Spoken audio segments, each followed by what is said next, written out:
harapan lu nak ke Bandung bangsa Aceh yang boleh ke pemimpin-pemimpin yang lahir, pemimpin-pemimpin yang akan jak ukenyo bergepelahi dan gepena teori baru, formula baru untuk pegat sabuh pergerakan bangsa Acehnyo supaya peken rangsangan ke rakyat Acehnyo na sukungan. Sebab kedanyo dah perlehnya nak ke urung-urung yang akan jak ukenyo nak ke badan yang keng ataupun sidro individu, dua individu yang akan memimpin kepentingan mandum ke seluruh bangsa Aceh supaya jalannya getanyo kemah tak capai. Getanyo kemah peken tapuna kelai pe yang kagada.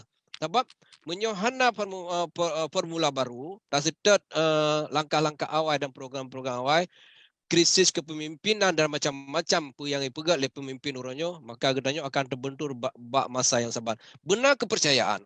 Bek fikir bangsa Acehnyo sabuh kelompok tegai. Kan? Bangsa Acehnyo nak ke put million yang bangsa Aceh yang nak pikiran yang hana ada depa gedanyo, yang kadang urungnya lebih produktif daripada gedanyo. Kadang urungnya lebih carang daripada gedanyo.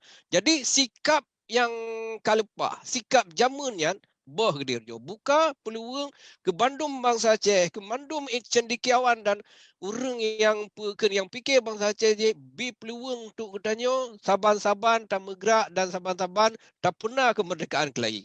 Jadi menyonyo hana gedanyo mentang tanggap bawa long ke mano agam bekna mano agam baru mustahil. Jadi nyo peluang gedanyo di zaman modernnya janji tak bincang bangsa buah Aceh, janji tak bincang bangsa bodohnya, uronyo peluang gedanyo untuk teka pikiran. Bah perkara-perkara siji hana betul, sinyo hana betul. Tapi minta ke sabuh rauh jalan tebit ke gedanyo yang positif, yang fikir kepentingan bangsa Aceh.